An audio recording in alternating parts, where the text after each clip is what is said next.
Welcome to another week of Hendry at Home, our virtual tasting series. I'm Megan, and this is, of course, Mike Hendry. We are excited to be with everybody today, talking about a really fun topic, I think. That's our goal today, is to dive into some not only history of the property and the winery, but also some fun family lore. So I think we've got some of that lined up. Couple little housekeeping things, as we always do at the beginning. There's a chat box. You guys are pros by now. We see comments coming up. Hello, everybody. So we've got the chat going and also the Q&A. So as always, please send pictures our way, or pictures. Gosh, it's Friday. Send questions our way. We are going to share pictures with you. So we've done that a little bit in the past. Today we have a bigger slideshow lined up. So we're going to be sharing the screen quite a bit. And as a participant, when we share the screen, you'll be able to see a divider. Oh, we're being attacked by spiders.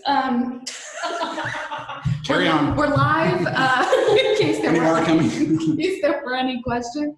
So as the viewers, you'll be able to see a little divider, and you can make the photos that we're sharing bigger, or you can make us bigger if you want to do that. So you've got the control there.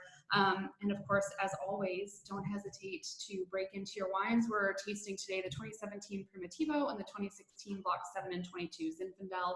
So,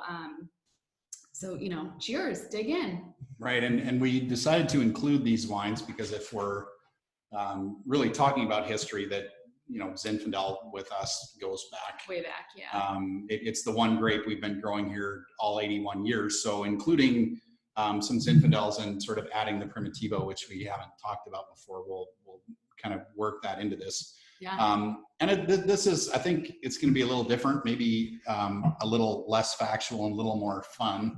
But I wanted to tell a story in here about my grandfather, but also we have some very big news this week, and really that is that we have a new puppy. So with a 5-year-old at home full time, and we lost our lab last October. We finally got a new dog, and that sort of made me think that one of the best ways to look at history of the Hendry Ranch is to look at the dog. So you can sort of think in dogs or decades, and this is my grandfather with Richie, who was the original Hendry Ranch dog. He was with them in Point Richmond before they moved up here.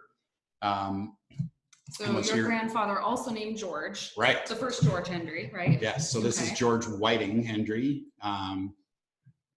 And keep in mind what this picture looks like, because I'm gonna bring back a version of that a little later. This is 1946. So my dad is 7 years old there, and that is Plop. It's right out in front of the house, and my dad has a pair of pants that's a few sizes too large, I would say, but he and the dog look very happy. That's actually one of my favorite pictures of my dad. This is also my dad in his Davy Crockett phase with Midge. So he's got a coonskin hat on and a sidearm, and they're both staring intently at a pack of wolves in the distance or something. Sure. Yeah. Anyway, that was Midge. This is my grandmother with Fritz. So Fritz was the dog sort of through the 80s. And I think this picture may even be in the 70s. Fritz is sitting on the old International TD6, which I remember very well from my very early tractor driving years. George had me driving that when I was 10, which was a scary machine at the best of times. But Fritz was a great dog. And then there are two Bookies. This were now sort of circa 1990, and Bookie was sort of brought here by one of the vineyard guys. And my dad and George both periodically, as children, had to sit in front of the mailbox with the Hendry Ranch sign for the Christmas card pictures, and they recreated that with Bookie. Bookie 1 was followed by Bookie 2, and this is George and Bookie 2 in the replanting of Block 8A circa 2005. And then Bookie 2 was followed most recently by our dog Jake. And finally, we get to Gilby, who's the new dog. So this, we've only had Gilby for a few days, but this is Drew and Gilby down at the creek last weekend. As you can see, they're having fun. But I wanted to include this picture, and to my great dismay, Megan just sort of assumed that I went through a phase where I parted my hair like that and grew in a mustache. But really, what I was trying to do was recreate this one. So I didn't quite have the right shirt, but and Jake was wondering what the heck we were doing, but that was sort of the idea. So from here, we're going to move on to, the ranch and the history of the ranch. That was a fun show. Yeah. Maybe we've made a few appearances in the Wine Dogs books over the years. Maybe Gilby will get there eventually too. One day. But what we want to talk about next is sort of and we're going to get to the wines. We have Megan will keep us organized, and we have a plan for where to introduce the wines and how to talk to them or talk about them. But as we said, don't wait for us. So don't necessarily right. Don't necessarily wait for us. Some of you are. So we do have a plan, but you don't need to pay any attention to it. So I wanted to start with sort of the growing history at the property here, which of course is much older than ours. The vineyard was first planted in the 1850s by two brothers, the Segrist brothers, and they were some of Napa's very early growing pioneers. By 1860, in fact, they had 45 acres, which was really one of the biggest vineyards at the time. And it was interesting. You can find quotes and references to them in a lot of old Napa registers and Napa papers. There was one quote in an 1870 paper where they say, "We direct the attention of vineyardists and winemakers to the advertisement of Mr. Segrist, one of our most extensive wine manufacturers, who is importing Rhine casks primarily for his own use and secondarily for the benefit of other wine growers who desire to produce the best quality of wine of which their vineyards are capable." So it sort of strikes me that a lot of that language is very similar to the way people talk about wine today. I mean, we're French barrels are what we talk about the most now, but then it was Rhine barrels. But sort of an interesting thing. And it's important to remember that all of this talk about early plantings and the early plantings of our property, we're really with the Mission grape. And we talked about Mission before. Right, If you'll remember, for those of you who tuned in to the Zinfandel, the second virtual tasting we did back in April, at the end we talked a little bit about the Mission grape. It was a grape brought here by the Spanish to California. We call it the Mission grape because it was planted at all the missions by the Spanish. And you see very little of it now, but we do have some of it here on the Hendry property, and Mike sort of oversaw the replanting of that 10 years ago now, I think it was.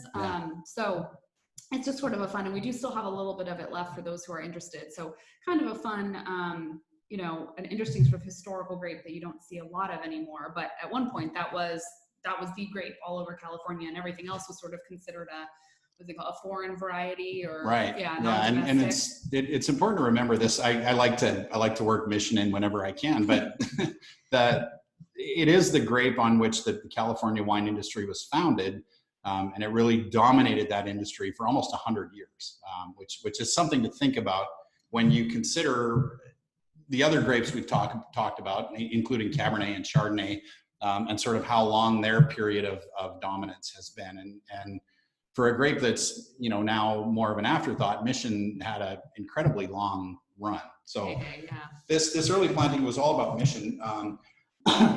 Excuse me. A very important thing that happened after that was phylloxera, and I think most of you are aware that phylloxera is an insect pest that worked its way really around the world. It's a native North American insect, and the Vitis vinifera, this really sort of European vine that we grow, is not resistant to it. And in 1880, California and Napa was really just figuring out that it was going to have a problem with phylloxera.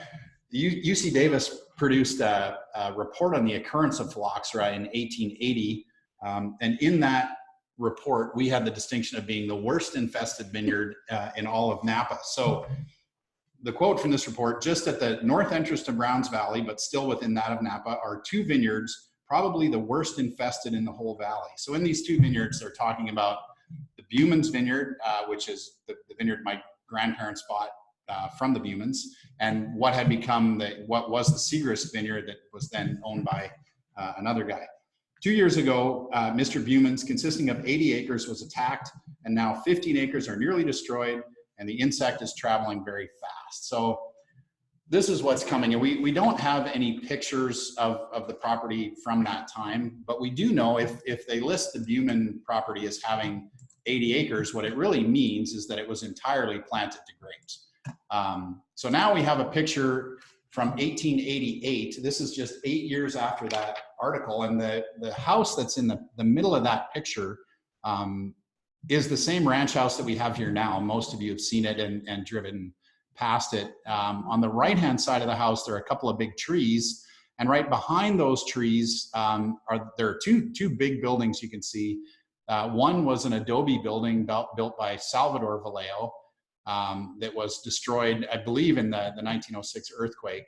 And right behind the trees are the remains of that Segrist cellar, which there's still the stone foundations of that are still there. But all of the plants in the foreground are not grapes, they're plum trees.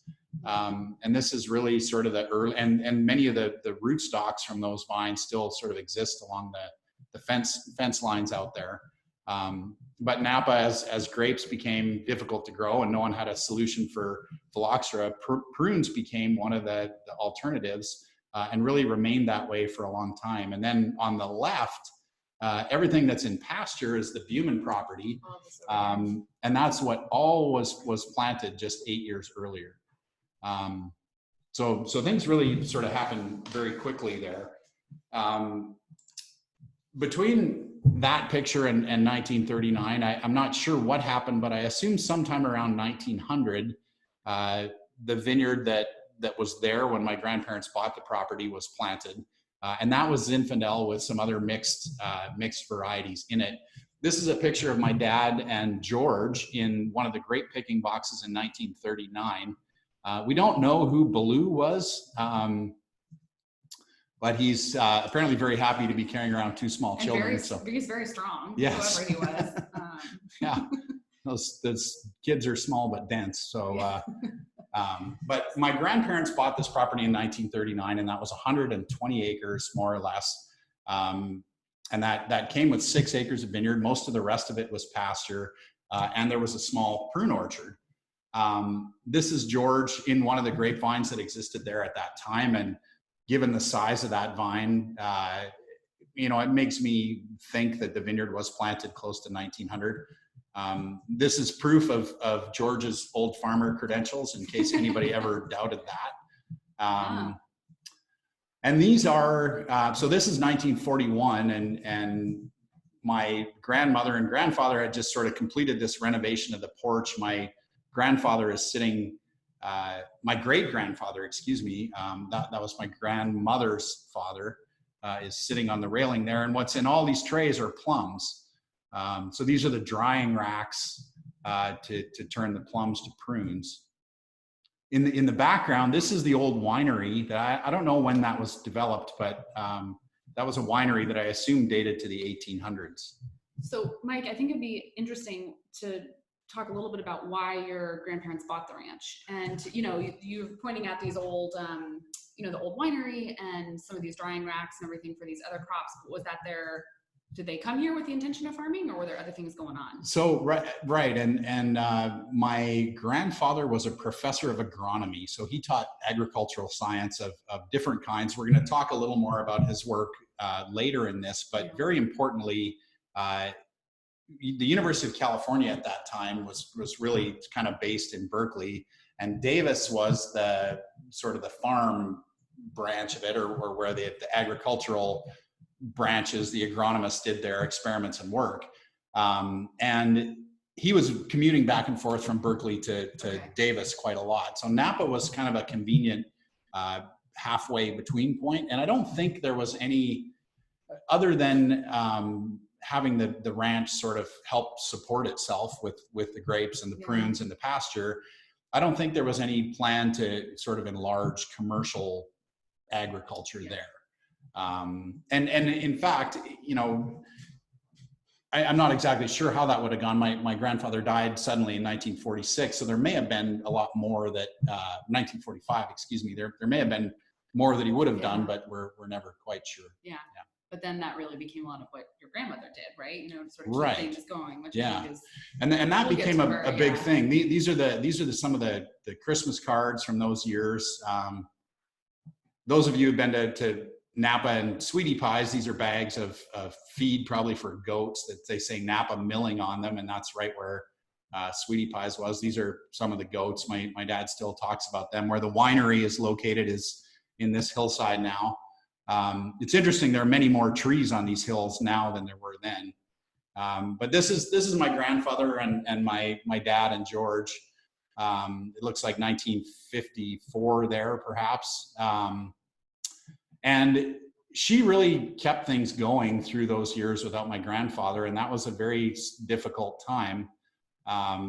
There was not a lot, really. The income from the ranch was not that great. She had 2 boys to raise and her father to look after, so we all have great respect for her persistence in keeping this all in the family. I think if it had been me, I would have sold and moved right back to Berkeley. So this picture is meant to be funny, and it can give you sort of an introduction to the personality difference between my dad and George, which is already partly evident there with the hairdos. But this is really the best, despite the picture and my dad feeling quite sexy right there. This is the best picture of that old Zinfandel vineyard that grew around the house. What was really right behind the car, that was where that winery was located that I mentioned. And then this is my dad feeling somewhat less sexy, shaking plums from the trees onto the Hendry PRUNE catcher, which I think if grapes hadn't inconveniently come along for Napa, we would have really been famous for this invention. But it's interesting that the way people really collected the prunes was to shake them out of the trees and then go pick them up off the ground. And I think my grandmother, being smart and resourceful as she was, thought that was kind of dumb. And she figured you could make this canvas frame that would catch the prunes and just roll them into the box and keep them clean, and you wouldn't have to pick them up. So down here at the bottom, it says Napa County Distributor, George Hendry. And it's the Hendry PRUNE catcher. But something very important was happening right around this time, and that picture was, I believe, in the 60s. But very slowly over the years, grapes had sort of been finding their way back to prominence in Napa. And you'll notice from this picture, there's a lot less vineyard in Napa well, maybe you can see it, maybe you can't, but there's a lot less vineyard in Napa in 1960 than there had been in 1890. And really through those decades, the 40s and 50s and 60s, by far the biggest agricultural crop was really animal production in different forms. So raising cattle and sheep, there were more dairy cattle, turkeys and chickens. There was a lot of that kind of thing. And prunes were famously a more important crop than grapes as late as 1960, but prunes were only about 10% of the total agriculture. So, grapes and prunes were a distant afterthought. But George, and I know many of you have had a tour with George, and you've heard him talk about the changes in Napa in the 70s. And if you wanted to continue farming, you really needed to switch to grapes. Right. So with that, why don't we pause for a moment? We'll stop the screen share for now. We'll come back to it, but we thought this might be a good point to dive into the Zinfandel, because as George sort of saw the writing on the wall and realized that grapes are going to be a big part of, the farm's income going forward, Zinfandel was something that immediately came to mind for him, right? Right. Zinfandel was part of the original 6 acres that were here. He knew that would be something that would work here. So that became a huge part of what he started out to plant. So we now, and again, if you've tuned in before, you've seen our 2 Zinfandels. We make 2. Today we're having the blocks 7 and 22, and we can talk a little bit, perhaps when we get to some slides about blocks 7 and 22.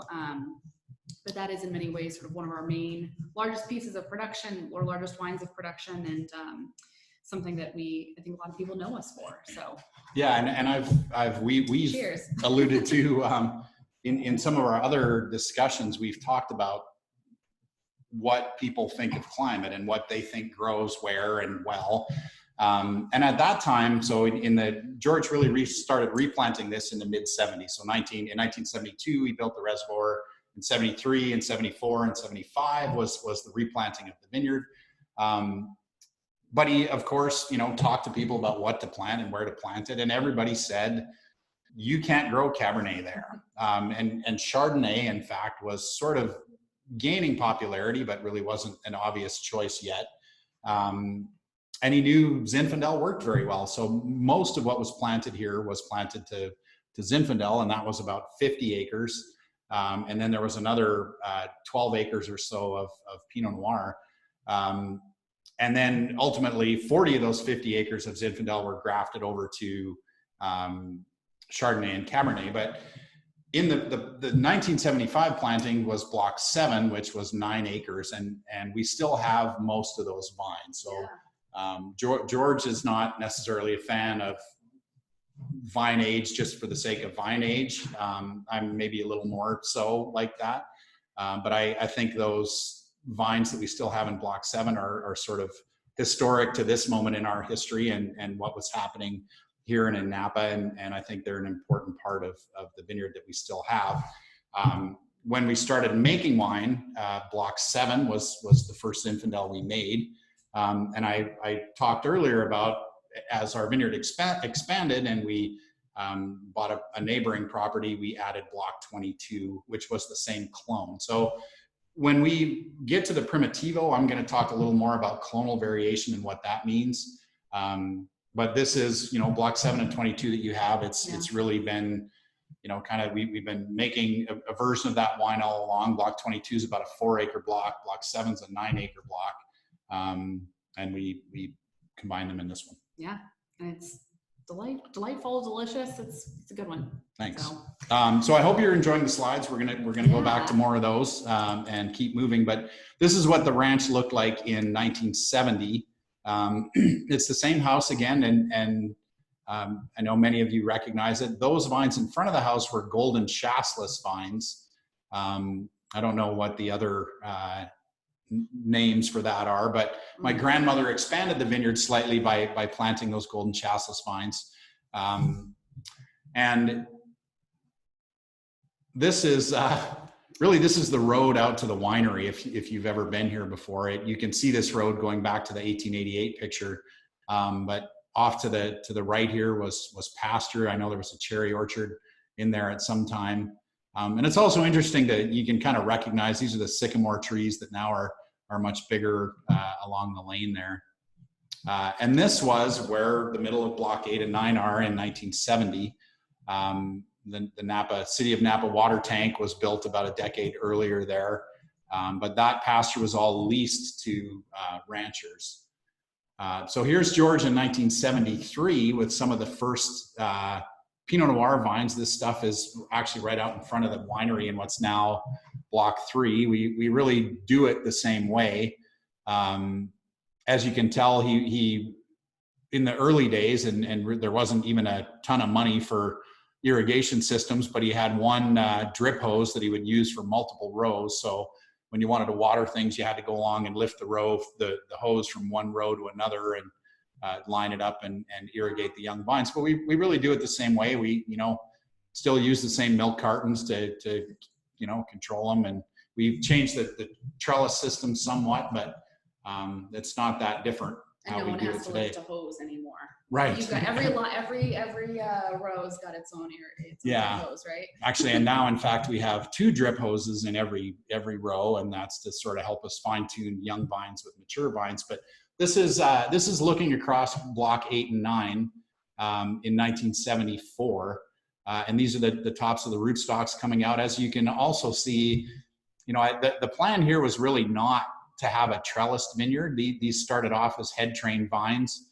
I showed pictures of dogs, but I could have done some similarly interesting pictures of horses through the years. And George talks a lot about riding Thor through these, his horse Thor, through the head train vines and having him sort of drop down and make a 90-degree corner and, go running down the row the other direction. So there's that. Of course, all that fun went away with the wires, but they were introduced.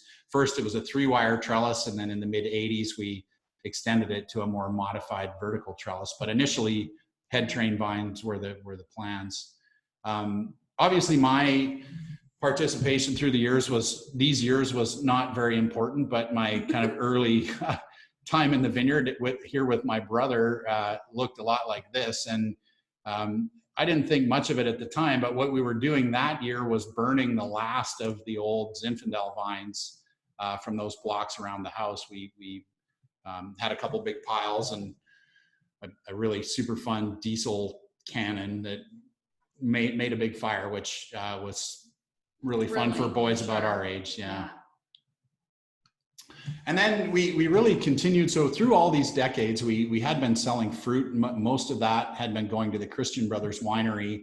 And as George expanded the vineyard, we had a number of different customers originally, but then sort of moved mostly toward for the Chardonnay, the Pinot Noir, and the Cabernet at that time.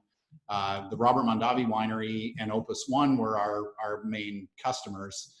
The Zinfandel at that time was going to Kent Rosenblum. And here's George, I would say circa 1994, with one of the first bottles of Hendry wine. As you can see, the label really is the same today. At that time, it was a full wraparound label. So it was a big sheet of paper that went around the bottle, but the look was really the same. And George is standing there in our old Block 9 Chardonnay.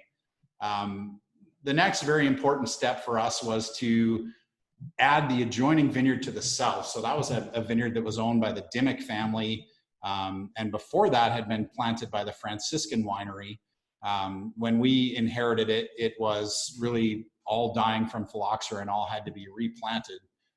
So in this picture, you can see these are, I don't know if you can see me moving this hand around, but these are piles of rocks that we turn up as we plant new vines. And there's a mix of old remaining vines and newer vines in the front here. And it's the same house you've seen through all these pictures, still, and it's still there. right in the foreground.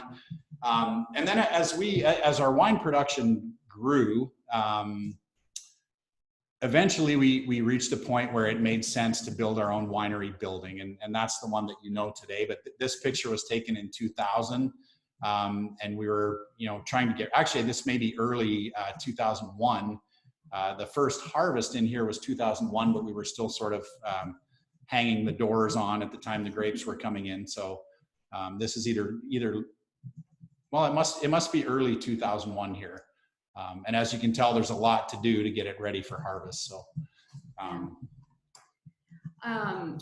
one thing that I think might be helpful to talk about, before we jump into the Primitivo, is a little bit about going into a phylloxera a little bit more, because we did look at some photos, Mike, when we looked at the photo of Block 8 and 9, we talked a little bit about the rootstock. You mentioned that when the Dimmick property was purchased in the early 90s, a lot of it was diseased from phylloxera, but we also talked about how phylloxera came into Napa in the 1800s. So right. Maybe it'd be helpful to dive into a little bit more about how phylloxera damages the vines, and then what the evolution has been, how we've managed to, continue to cultivate Vitis vinifera despite this infestation. And right. So, and also very importantly here, I talked about the 1880 and really into the 90s, right. The first phylloxera epidemic. There was a second one that through the 80s and early 90s here. 1980s and 1990s. Right. Mm-hmm. Yeah, I think we got another century in there too. But this insect, what it does is eat grapevine roots. It's a very small, it's very hard. Back when my close-up vision was better, I could see them crawling around, but they're hard to see. It's in the soil, right? They're in the soil on the roots. Right. And they really kill the fine roots, and the vine slowly, you see the shoots get shorter and the vine declines and eventually dies. And still, phylloxera is everywhere out there.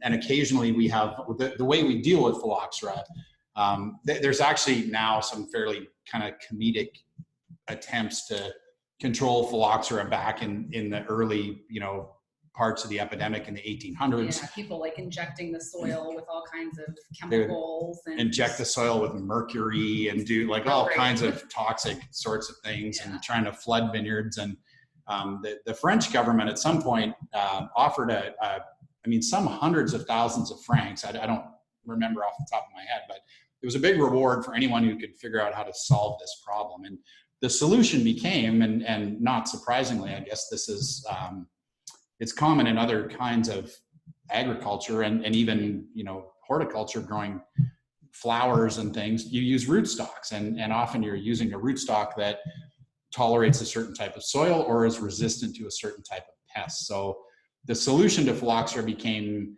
planting a native North American vine or crosses between native North American vines.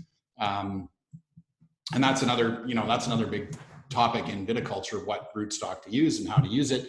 But one of the rootstocks that became popular in Napa in the 60s, I guess, was called AXR1. And the AXR part of that name stood for Araman Cross Rupestris. And Rupestris was a native North American vine, but Araman is a Vitis vinifera variety. So early on, this vine looked to be a good one, and was sort of widely planted. People felt like it was, produced a lot of crop, which they liked. And then eventually it started to fail from phylloxera. And of course, there was a lot of finger pointing about that, and whether or not it was ever resistant or whether a new strain of phylloxera involved. But the bottom line was that with the 114 acres of vineyard that we have here, from the late 80s through the mid 90s, we had to replant almost 70 of those acres because they were on AXR1. And that was a big thing throughout the valley. And it also illustrates why old vineyards are also really unusual, because even if you think you're doing everything right, there can be sort of epidemics that come along and wipe you out. Right. So. Yeah. And this is like the rootstock program is now used. You'd mentioned, we've used a lot of native North American varieties as the rootstock system, and then you graft onto the top whatever Vitis vinifera grape you want to use. And they're doing this around the world, right? So it's not just here in North America. Those species are used sort of worldwide now because phylloxera is still there, and we haven't figured out any other way around it, and it's all around the world. Right. So there are. Chile, I think, is the only country that on a really large scale has not had phylloxera. They do use a lot of rootstocks there, and they have other soil pests that are also important. I mean, I spent a little time in Chile, and I saw stuff that looked a lot like phylloxera, but I not the insect itself, but kind of the vine effects. And so I don't know how all that works. There are also, in a couple of very rare cases, vines in sandy soils that manage to persist on their own roots and are really resistant to phylloxera. So there are some extremely old vineyards that were planted on their own roots that have sort of managed to bypass the problem. Yeah. But we're going to talk about let's talk about Primitivo now. Yeah, so absolutely. We're going to introduce Primitivo here, and the story of Zinfandel. We went through a bunch of that. I won't repeat it all, but in a quick summary, Primitivo is really what they call Zinfandel in Italy. And it grows most, so if Italy looks like a boot, the heel of the boot is Puglia, and that's where most of it is. Also, interestingly, it doesn't look like the history of Primitivo in Italy is much older than the history of Zinfandel in California. So I think they're fairly parallel history. So there was a lot of debate over Primitivo, and we have, genetic tools now that show beyond any doubt that it is the same variety. And what a variety means is that it's just an individual in that species of plant. So there's only ever been one seed that produced a Zinfandel vine, or whatever they called it in Croatia, or perhaps even Greece when that first came around, potentially thousands of years ago. And every other plant has come from cuttings from that first one. So that process of propagating through cuttings is cloning. That's how you clone a plant. And this is not unique to grapes. This is done in citrus. This is done with strawberries. This is done with pistachios, I think. But a lot of agriculture is done through sort of the propagation of cuttings. But what happens, especially if you propagate cuttings for a long time, is that you start to get little mutations. And those mutations can affect color, they can affect grape development, they can affect aromatics, they can affect things in different ways. In the scope of the genome, it's a very small change, but in terms of a wine, it can make a bigger difference. And what we see in Primitivo, and I want to make the important distinction that this is just one clone of Primitivo, and you would assume, I hear people here often say, well, it's the Primitivo clone. Because of how clones arise, I would sort of assume that there should be similar genetic variation within Primitivo that there is in Zinfandel. But there are only a very limited number of Primitivo clones available here. So I think, you know, you may be able to find Primitivo vines that looked and tasted exactly like what we have in Block 7. But the clone 3 Primitivo that we have tends to have smaller, looser clusters.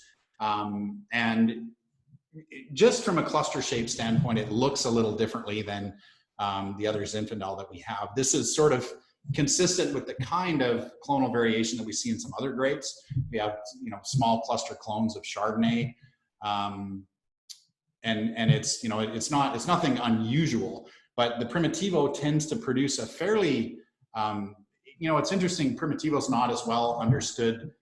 First of all, Zinfandel is not very well understood around the world. It's better understood certainly in the United States, and even better understood probably in California. Primitivo is not understood very well in the United States at all, but it's becoming more, people are becoming sort of more aware of what it is.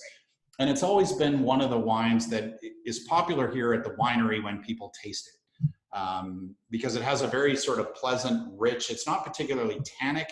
It has a very sort of expressive dark fruit to it. I think it, you know, has some chocolatey notes that I see less in some of the other Zins. I think the 7 and 22 is sort of a brighter red fruit. So I hope that you can taste and sort of compare those two. But I want to go back to the slideshow. Yeah. I hope that's okay, and really sort of tell a story about my grandfather a little. I could go on and on about either of my grandparents here, but today we're going to talk about my grandfather. And I mean, just to, I think, sort of wrap this section up, you know, I think it's, you know, I am just as not a Hendry, I think I can say, you know, it's pretty remarkable, I think, what, you know, you and George and your grandparents were able to do, you know, when you think about the 81 years of history here, you know, on the property. It's, you know, we've now got a 4th generation, 100% estate grown fruit, 200 plus acres, 81 years of farming, and that's pretty incredible. You don't see that much in Napa anymore. Yeah, right? and it's certainly one of the things that we're proud of. You know, and George, and as many of you have heard him say, that really everybody in the family up to this point has needed a day job, and I'm the first one in our family to actually make a career in the wine business. So for us, it's been a long, slow process. Yeah. And as I mentioned, you know, George, he was an agronomy professor. He's also he was a great photographer, and he carried around one of those big, heavy cameras that took the glass plate kind of pictures.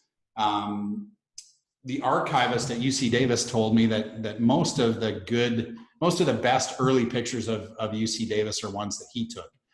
So he was very familiar with my grandfather and what he did, but what he worked on, and I have a few of his, I don't know if you can still see me, but I have these old publications of his, and grain sorghums in California is one, bean culture in California, harvesting grain in California, results of the investigation on field and forage crops. So it's important to remember that through his, and he was a professor at UC Davis through Prohibition. You certainly weren't making a career as sort of a viticulturist in those days, unless it was for table grapes.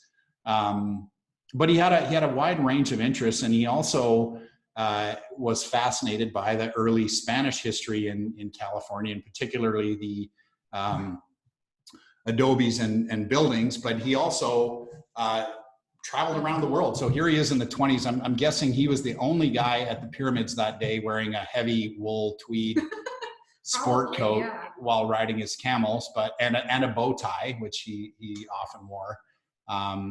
but he traveled around the world in the 20s and did a kind of a really fascinating survey of agriculture in different parts of the world. Had some incredible photo albums that came out of that trip that are still around with very sort of detailed notes that he wrote. He did fun things like catch big fish for the fishermen out there. This is from the Sacramento River, which Wow. to a fisherman like me really makes you think of the good old days. Yeah, how many of those have you caught in the Sacramento River? Yeah, nothing like that. But another thing too, and in terms of his agriculture, he also tied in his love of sort of adobe buildings and agriculture together. So one of the things he did was to study the seeds that were in these old adobe walls. And from that, he reached some very interesting conclusions about the introduction of certain weeds. And this is it's a whole field of biology now. So he was sort of very ahead of his time with this, and it's called invasion biology. And he was looking, among other things, at the introduction of the star thistle into California. So he, in order to look at some of these old adobe buildings, he traveled all over the Bay Area and made these very detailed notebooks with pictures and talked to anybody who knew anything about their construction. And most of that work is now in several volumes in the Bancroft Library. But for those of you that have been to the winery, you've seen some of his maps and a few of his other sort of documentation from those days. Yeah, in one of the tasting rooms, we've got larger versions of those maps, which are pretty cool. Yeah. So I want to tell you a story like now about one of his trips down to Baja, California in 1926 to look at the old adobe buildings down there and to work on the seeds. And this is a letter, an excerpt from a letter that he wrote to his mom. And his handwriting is pretty fun. When he really worked on it, he had some nice handwriting. So I don't know if you can read this, but it says, "The boundary between Upper and Lower California. This is an isolated spot in the mountains, and the translation of an old Spanish padre's diary enabled us to find it. It was unknown at the time of the Mexican Treaty in 1848, ceding California to the United States, and the Boundary Commission missed by 15 miles, passing north of it through Tijuana." So here he's saying, really that this marker that he found was the boundary between Upper and Lower California, which was a division in the missions, and that really is what should have outlined the border, but nobody knew where it was at that time. So the US border wound up 15 miles further north. And then he says at the bottom, hilariously, that the diamond rattlesnake in my right hand came to life and wrapped itself around my wrist about the time the picture was taken. So here he is standing on Francisco Pelu's boundary marker between Upper and Lower California. And a rattlesnake's about to bite him, which I think was pretty fun. But he wrote this discovery up in a California historical journal, and I hadn't really looked at it much before. But one day I picked it up and read, and there was a passage that really sort of got my heart racing, and it said, "In an excavation beneath this monument, we placed a Chianti wine bottle containing the following document." And he talks about in Spanish, the division between these different mission systems, and then located May 31, 1926 from Pelu's diary, George W. Hendry, University of California, Berkeley, California. So of course it made me wonder, is that bottle still there? And I had never really considered it otherwise. So by looking at his descriptions, here's the passage. I like that even then wine was in the picture. Yeah. It's very fitting. And he had with all the stuff he had to, and Baja was pretty remote in those days. So with Google Earth, of course, and trying to follow his directions and the various creeks and the branches in the creeks, I made a guess as to the location of that Pelu's marker. And you can see there's much more development in that part of Baja now. But my brother and I jumped on an airplane and flew down to San Diego. And by noon, we were standing on top of that rock, which was really pretty fun. Somebody had placed a cross there, which was that's really what Francisco Pelu used to mark that boundary. We weren't able to duplicate the rattlesnake effect, but it was really kind of, I mean, I never knew my grandfather, obviously, but it was sort of a fun way to kind of connect with him and his history. So we're gonna let's cut back to So fast forward from 1926.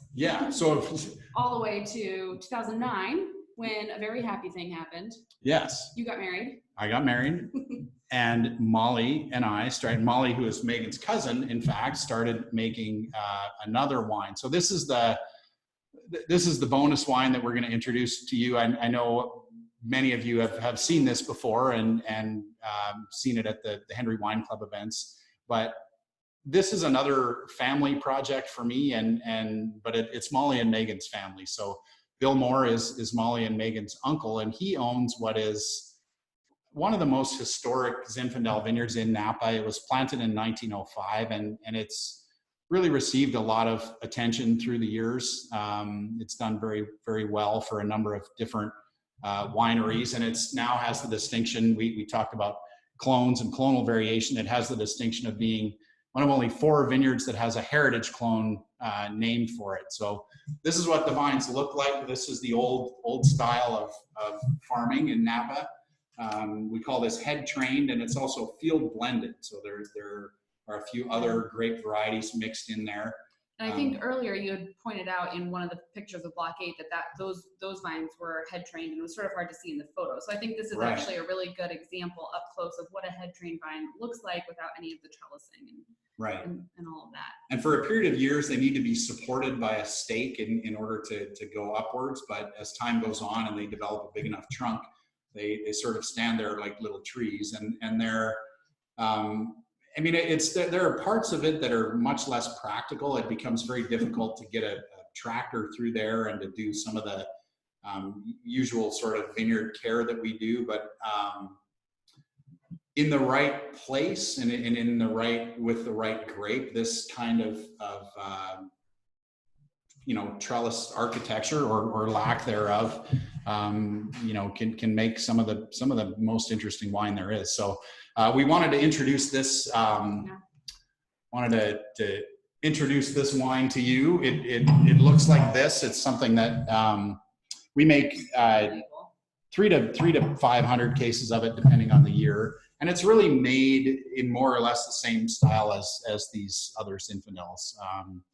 All of these wines, we use about a third new oak. There's essentially they all use the same yeast, similar fermentation temperatures and maceration time. So it's a chance to look. I mean, these two are purely a chance to look at clonal variation more than anything. There are a lot of other variables here that complicate it. The Moore Vineyard is in Coombsville on the east side of the valley, although at a similar latitude. So, I mean, I think growing degree days wise, we're probably similar. There are clonal variations, and also the fact that around 5% of the grapes belong to or other varieties is another one of the differences. You mentioned, so the vineyard is different in that it's head trained, field blended. So again, some of those other grapes mixed in there.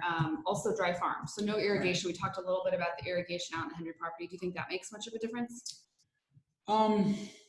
Well, it can, and there are times, I mean, one of the ways that the most important use of the water that we have here is to really get young vines developed. And if we take care of that and have a little water left, which is not always the case, we can use water to sort of help vines through periods of high heat and water stress kind of late in the season when the fruit's not quite ripe. And so in a head trained vineyard, especially where you've got fruit that's sort of close to the ground like that, you can kind of be at the whim of really intense heat waves. And that presents some other challenges. It means you need to factor that into your picking decisions. And sometimes it's better to get it out of there than to get out of there a little before you want than to leave it to go through the heat. I'm trying to remember the last couple of years. Has that vineyard been picked ahead of the Hendry Zinfandel? At a similar time. I feel like they're typically within days. I mean, the Zinfandel harvest here spreads out over probably 10 days, and when we pick at the Moore Vineyard, it typically falls within that window also. Cool. So we're getting a little short on time. I think are we going to try a few? Should we jump to a couple questions? Sure. And then, as we promised, we have a special guest appearance who will arrive shortly. But in the meantime, let's jump into a couple of questions. So this is a great one, and it kind of goes back a little bit to our discussion of rootstocks. David Dickinson, one of our club members, asked, where did we get the original vines planted on the property? So I don't know the vines that the Bumans planted here. I don't know where they came from. I'm not sure where the cuttings for what we planted was clone 2 Zinfandel in block 7 and really through all of block 8 and 9 at that time. I'm not quite sure. I don't think clone 2 was actually developed long. It might have been developed in the 60s, so it wasn't very old. So we know it had come fairly recently through Davis. I don't know what the increased block or the intermediate vineyard was. I'm sure George would remember that, but I don't.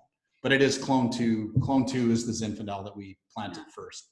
I remember asking George about it, and he said, well, why that versus something else? And said, well, that's really kind of what they had.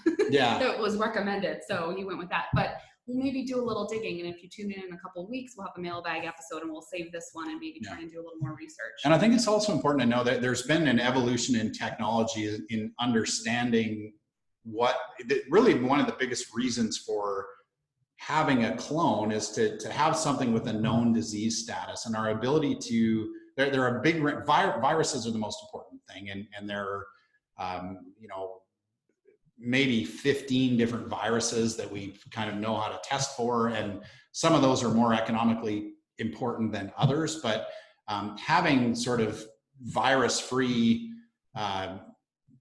sources of plants wasn't, I don't know when that started. It was probably only in the 60s or early 70s that became an option. So now having available clones to use with this known disease status that were clean or hopefully close to clean was an important part of it.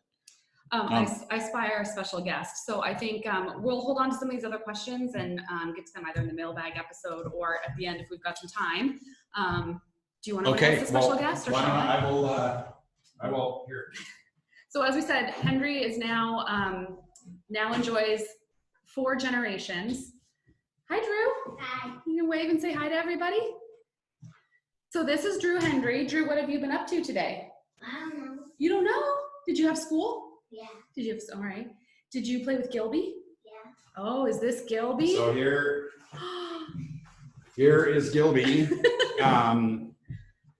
I honestly never thought I'd stoop to introducing a puppy into a wine tasting, but here we are. Everyone loves puppies and everyone loves wine. So, thank you. Do you like living here, Drew? Yeah. Yeah. And what does this do? That's the microphone. We're talking to a bunch of people who are tasting the wine. Yeah, we're all tasting the wine. Okay, bye. Thanks for stopping Thanks, by. bud. Give me a high five. Okay, I'll see you at home soon, okay? You can talk to from this computer so I can do it? You can we can talk to your computer. Yeah, you can watch us. All right. Okay, and Gilby hasn't chewed the computer cable, so we're okay. We're in good shape. Well, yes, Drew, I think Drew does love living here. There's really no better place to be a 5-year-old child or a dog. So. Yeah, especially if the only thing you want to do as a 5-year-old is drive tractors, because that's his field of expertise so far. Yeah, really expertise. So we did the history of Hendry through dogs. We could probably also do one of small Hendry boys driving tractors. Yeah, right? So, yeah. There's a lot of material there. There is. Well, as I said, we will save some of these other questions here for a couple weeks from now, the mailbag episode. But we did just want to share a couple reminders. Again, we've got tastings scheduled for the next 3 weeks after this, taking us all the way to the end of May. So we hope you'll join us. Thank you very much for all of your support so far. And if you should have received an email with a discount code for the wine. So thank you for all of your purchases. It's allowed us to donate, a couple $1,000s by now. In April, we did Feeding America as our charity of choice, and in May we're focused on Meals on Wheels, so helping seniors in our communities around the country who we know right now are are often home alone. So we're happy to help them. If you are interested in the Mike and Molly, in your reminder email there was a link to the website and the Mike and Molly email address. Please contact us there if you're interested in that and learning a little bit more. As Mike noted, it is a separate label, so we can handle those questions separately. Separate label, and we run it as a completely separate winery. Right. In fact, so we make it here at the Hendry Winery, but it's not. And George and I discussed this when we started, and I think that the big reason for keeping it as a separate thing is that everything in the Hendry label is the Hendry Vineyard, and this is a separate, separate, very like worthy and interesting vineyard, and it was something that was a very exciting opportunity for Molly and I, but for Molly and me, but yes, separate from the Hendry label. Yeah. And the last thing we wanted to say is, obviously Hendry, it's a family-run place. We've got a lot of club members on the line. We had 2 club members, Kevin and Renee Olson, who contacted us, and they've been longtime supporters and fans of ours. And their son, Greg, just graduated from college and will not be, unfortunately, walking across the stage at his graduation. So we just wanted to recognize Greg. Congratulations, University of Oklahoma, class of 2020. Your parents are very proud. So hopefully the fact that you just graduated from college means you're 21, unless you're Doogie Howser, and you can enjoy and celebrate with a glass of wine tonight with your parents. So thank you very much. Congratulations, Greg, and we'll hopefully see you all next week. So tune back in. Thank you, guys. Thanks, guys. Yeah. See you.